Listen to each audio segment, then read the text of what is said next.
tema Créditos de Carbono e RPPN. Letícia é bióloga, mestre e doutora em Ecologia e Conservação, com destacada atuação no Instituto Homem Pantaneiro, onde coordenou o primeiro projeto de RED+, do Pantanal. Tô assim até um pouco ansiosa aqui, porque a gente falou tanto de carbono de manhã que espero ter respostas para trazer para vocês, né? Além do projeto RED Serra do Amolar, ser o primeiro projeto de RED no Pantanal, ele também foi o primeiro projeto de RED numa RPPN. Então, por isso que tem esse destaque interessante da gente estar aqui falando sobre esse projeto. Então, o projeto começou lá em 2019 e ele teve créditos validados em 2022 e 2023 e teve a emissão de créditos em 2023, a venda dos créditos e a gente fez o primeiro ciclo de créditos completos.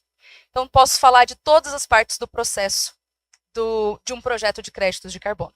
Eu trouxe para vocês, nessa apresentação, desde o começo do que é um projeto de crédito de carbono no mercado voluntário, qual é o conceito, qual é o sentido disso, e quais são as etapas de um processo, quem são as pessoas que estão envolvidas nesse projeto e como a gente pode fazer isso acontecer em algumas áreas, qual é a metodologia mais viável para unidades de conservação do tipo RPPN e o exemplo do que aconteceu no Instituto Homem Pantaneiro, quantos créditos foram gerados, como eles foram vendidos e a história do que aconteceu. Então, pode passar.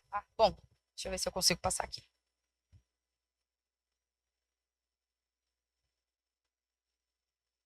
Todo mundo tem problemas com... Então, minha história até aqui. Eu sou bióloga, sou doutora em ecologia, eu sou entusiasta de conservação da paisagem há bastante tempo, fui secretária executiva do Instituto Homem Pantaneiro e desenvolvo projetos de solução baseada em natureza há algum tempo e participo desse processo de conservação do Pantanal desde 2016. O raciocínio desse conceito de crédito de carbono, ele começou lá nos anos 90, baseado na urgência das mudanças climáticas, que trouxe um custo para a sociedade, com uma discussão sobre o uso de recursos por países desenvolvidos, isso era um conceito lá, começo dos anos 2000, e para estimular esse desenvolvimento, esse investimento em projetos e tecnologia limpa, foram desenvolvidos vários mecanismos. E aí, para direcionar algumas demandas que foram surgindo quando esse mecanismo de tecnologia limpa, né, de um contexto mais sustentável, menos uso de recursos, a gente foi tentando mensurar a capacidade de mitigar mudanças, mitigar esses efeitos das mudanças climáticas através de ferramentas. E o crédito de carbono é apenas uma dessas ferramentas. O crédito de carbono, o mercado de carbono hoje, ele está estruturado em dois principais modelos. O modelo de mercado voluntário e o modelo de mercado regulado. Como foi dito já de manhã, né? O mercado voluntário, ele é um mercado voluntário, né? Empresas que têm algum tipo de utilização de recursos naturais, elas voluntariamente fazem suas estimativas de emissões e fazem a compensação dessas emissões através da compra, aposentadoria dos créditos e a compensação através de projetos que tenham a ver com suas atividades. E o mercado de carbono regulado, ele é implementado por leis governamentais, por leis do governo, que estabelecem limites de emissões por setores, por grupos de atividades, e isso está relacionado com um sistema que, em geral, o governo diz o preço do carbono, quanto você pode trocar, quem tem, que quantidade você tem a trocar, que quantidade cada setor tem para ser, que precisa ser compensado ou pode ser compensado de cada forma. E não importa se é voluntário ou se é regulado, tem alguns atores comuns nesses projetos, tem alguns atores comuns nos componentes de projetos de carbono, que são, em geral, os proprietários de terras, que eles são responsáveis ali pela gestão do território, então são responsáveis, são ou proprietários privados, ou se é um território comunitário, são as comunidades locais, ou se é o governo, comunidade de conservação, não importa, né? O governo, ele pode ser um regulador, ou pode ser um fomentador, pode ser só uma agência ambiental que vai fazer a regulamentação de uma legislação que favorece ao crédito de carbono voluntário ou regulado daquela área. Os desenvolvedores do projeto, que são as entidades, em geral, entidades que fazem as mensurações de quanto de crédito de carbono você vai ter para trocar, escrevem as narrativas, justificam, escolhem qual é a melhor estratégia para justificar cada uma dos caminhos tomados ali para falar quanto de crédito você vai emitir, se vai usar uma metodologia relacionada a desmatamento, se é uma metodologia relacionada a reflorestamento. Então, os desenvolvedores do projeto, em geral, são os técnicos, responsáveis técnicos pelo projeto. Os investidores e financiadores, que são as instituições que fomentam, né, que fornecem os recursos financeiros para a implementação tanto das atividades quanto para o desenvolvimento da parte da escrita, da narrativa, o tempo que a gente gasta, a equipe que escreve e faz aqueles cálculos, a equipe que faz a parte do georreferenciamento e faz a validação de cada uma daquelas informações que estão descritas ali, precisa ser paga de alguma forma, então isso em geral vem de uma equipe de financiadores, investidores, e as verificadoras e certificadoras, que são as instituições que validam as metodologias e que aprovam ou validam os projetos. Então, a gente tem alguns bem conhecidos, como por exemplo a Verra, a metodologia ou a certificadora Social Carbon, algumas metodologias que são regionais, como o projeto que acontece lá na Califórnia do mercado regulado. Então, mas a mais comum de todas para o mercado voluntário é a Verra, que ela detém aí a emissão de 85% dos créditos florestais do mercado voluntário. No ciclo de vida de um projeto, como que ele acontece? Então, um proprietário rural tem uma área e ele gostaria de desenvolver um projeto de carbono. Contata um desenvolvedor, esse desenvolvedor começa a elaboração do projeto, vai fazer uma visita a campo, fazer medições, vai fazer várias incursões a campo para inventários florestais, inventários de fauna e flora, entendimento do contexto do entorno da propriedade de desmatamento, vai fazer várias investigações do passado histórico daquela área, de um período de pelo menos 10 anos. Então, cada metodologia vai dizer ali quais são as suas premissas que precisam ser cumpridas para a emissão de créditos, mas em geral, você está falando de carbono florestal, de projetos florestais, vai dizer um pouco sobre o desmatamento naquela área. Então, num primeiro momento, a elaboração e a descrição do projeto. Num segundo momento, quando a gente está pronto, bom, a narrativa está perfeita, está ajeitada, todo mundo, a gente olha que tem cada justificativa para as nossas premissas que a metodologia pede. Nós temos, então, as evidências que comprovam que nós estamos cumprindo aquelas premissas, estamos prontos. Nesse momento, o proprietário vai contratar, então, uma auditoria de terceira parte. Essa auditoria, ela é independente. Precisa ser independente tanto da certificadora quanto independente do proprietário. Esse ciclo de vida de um projeto é um ciclo que permite que o projeto tenha integridade nos créditos, que vai evitar dupla contagem, superestimativa de créditos e todos os outros problemas que são largamente comunicados a respeito de projetos de carbono. Então, num terceiro momento, passamos pela auditoria. Então, um projeto bem escrito, que passou pela auditoria, ele vai pedir a solicitação de registro na certificadora que aprova aquela metodologia. Depois da solicitação de registro, internamente, a certificadora faz uma própria auditoria. E aí, ela vai fazer o registro, a gente valida aquele registro e então entrega um relatório de monitoramento. Sempre o crédito de carbono acontece num tempo passado, num tempo retroativo. o crédito ele é validado hoje e ele precisa ter um tempo de ocorrência para que a gente registre, que a gente faça um monitoramento de quanto tempo foi evitado, né? Principalmente de créditos florestais. Aqui eu não estou falando de créditos de biochar, não estou falando de créditos de energia limpa, estou falando de créditos florestais, que é o que interessa para a gente, né? Que é relativas, possível de ser feito nas RPPNs.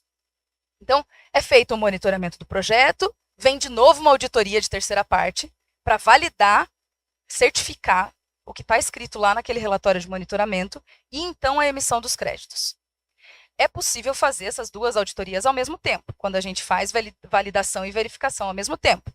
Isso poupa um pouco de recurso, porque a auditoria é uma coisa cara, precisa ir em campo, precisa validar, tem uma equipe técnica, essa equipe técnica, por ser terceira parte, é caro, então tudo isso é custoso. Esse fluxo de recurso, tanto do começo da elaboração, descrição do projeto, até a emissão dos créditos, é uma coisa que precisa estar descrita no projeto e é uma coisa bem importante para a validação. Porque o projeto se sustentar em pé, sozinho, é uma das coisas que é avaliada pela certificadora para a emissão dos créditos. Que tipos de projetos agroflorestais ou relativos à floresta e agro são possíveis, né? Projetos do tipo de desmatamento evitado, que são os projetos RED, projetos do tipo ARR, são relativos à restauração e reflorestamento das áreas, e projetos de melhoria da gestão de áreas agrícolas, de áreas cultivadas. Falando um pouco de projeto RED, que é o que aconteceu lá no Instituto Homem Pantaneiro, nas RPPNs e também em outras áreas privadas que têm o mesmo nível de gestão das RPPNs, ainda que não sejam RPPNs, nós precisamos falar sobre os dois tipos de projetos RED que podem acontecer. Quando a gente tem uma área e ela tem uma divisão entre uma área que é passível de licenciamento ambiental e uma área de reserva legal, na área de passível de licenciamento ambiental, eu posso emitir uma ESV, então eu posso desmatar essa área, e o cálculo de quanto de crédito de carbono eu posso emitir está relacionado à minha capacidade de desmatamento. Agora, para a área de reserva legal, eu não tenho capacidade de desmatar essa área. Então, como que eu estou evitando desmatamento? Então, por isso que nessa área chama desmatamento não planejado evitado. E o cálculo desse desmatamento não planejado evitado, ele é feito através de uma equação matemática que leva em consideração o padrão de desmatamento do entorno. No caso lá da região da Serra do Amolar, a gente tem um padrão de desmatamento por fogo, um padrão de mudança do uso do solo por incêndios florestais de grande expressão ocorrendo na área. Ainda que as RPPNs sejam um contínuo do Parque Nacional do Pantanal Mato Grossense, a existência das RPPNs não é o suficiente para evitar o desmatamento naquela área. Ainda que elas sejam, no Pantanal, um grande complexo de unidades de conservação e que estejam conectadas a uma grande unidade de conservação do lado da Bolívia, a gente tem muito desmatamento num período de 10 anos. Então, para as RPPNs, é possível que a gente tenha a aplicação dessa metodologia chamada desmatamento não planejado evitado, que é calculado através da taxa de desmatamento do entorno. O que impacta aqui se esse projeto vai ser viável ou não vai ser viável? O tamanho da área, qual é a taxa de desmatamento, o que é essa atividade, qual é essa atividade, se essa atividade está relacionada com alguma atividade fomentada pelo governo, se essa atividade está relacionada com alguma atividade que também é executada pelo proprietário da área. Então, o proprietário ele tem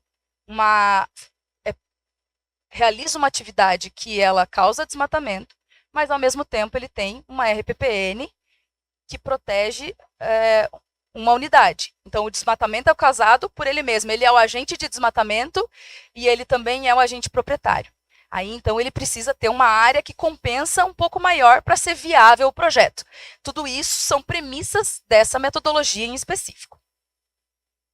Falando um pouco da Serra do Amolar, então, não sei se vocês conhecem a região da Serra do Amolar, lá no Pantanal, é uma região montanhosa no meio de uma planície gigantesca de uma área alagada, que tem aí um refúgio para biodiversidade, uma grande capacidade de ter espécies que se misturam, tanto da Mata Atlântica quanto do Chaco, do Cerrado, Amazônia, a gente vê de tudo lá na Serra do Amolar, e tudo isso veio sendo preservado lá desde 1980, com a criação das RPPNs e do Parque Nacional, mas ele sempre foi fomentado com recurso que não era gerado dentro da própria unidade de conservação.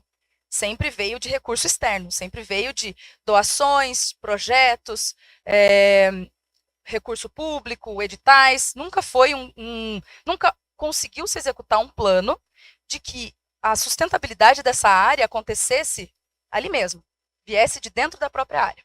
E esse projeto, então, começou lá em 2019, quando a gente passou num edital para ter o financiamento do desenvolvimento do projeto. Então, a gente que não tinha dinheiro para começar de lugar nenhum, então ganhou primeiro o dinheiro para desenvolver o projeto. A gente foi contemplado com tipo uma bolsa, um grant, para desenvolver o projeto, mesmo não sabendo da viabilidade total desses créditos. Então, a partir desse grant, o nosso ciclo de projeto foi um pouco diferente, porque ele veio dentro de um contexto de um programa chamado Conexão Jaguar, que é um programa de uma instituição colombiana. Então, a gente teve a vinculação do projeto, a primeira coisa que a gente fez foi assinar um documento vinculando esse projeto a outros projetos de carbono. Antes mesmo dele existir, ele já era um projeto vinculado a outros projetos que tinham a onça-pintada como foco. E aí a gente foi desenvolver o projeto, fazer estudos de conectividade, a gente foi dando uma forma para esse projeto que ele tinha ligação muito mais com a fauna do que só o crédito de carbono. E isso ele se tornou, então, o primeiro projeto de crédito de carbono do Pantanal e de áreas protegidas no Brasil. E por ter essa vinculação relacionada com a fauna, ele teve também uma possibilidade da gente usar um segundo crédito. Não só o nosso crédito de carbono ele tem a metodologia de crédito de carbono, como ele tem a metodologia de crédito de carbono validada para a biodiversidade. Então, a gente tem um crédito de carbono validado para biodiversidade, clima, comunidade e biodiversidade.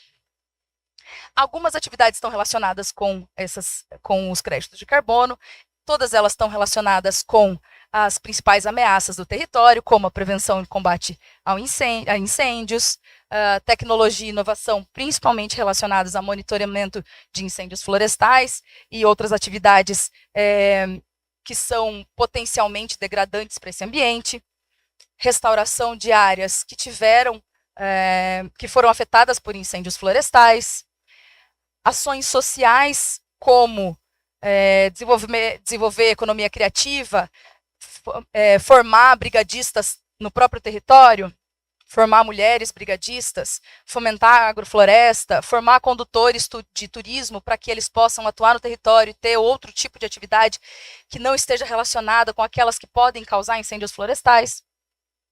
E ainda o monitoramento da biodiversidade para manter esse selo clima, comunidade e biodiversidade, que nos dá um décimo de recurso a mais por crédito vendido.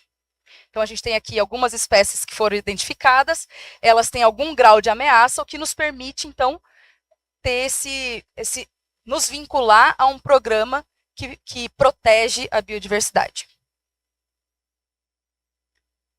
Ali um videozinho da Anta chegando, porque eu achei que essa apresentação estava um pouco triste, não tinha nenhum bicho, não tinha nada aparecendo.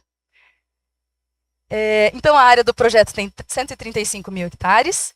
A gente estima uma redução líquida de quase 3 milhões de toneladas de carbono de CO2 equivalente na vida total do projeto e 235 mil unidades de carbono verificado emitidas na vida total do projeto. E isso não seria viável para um projeto se ele não fosse gerido por uma ONG.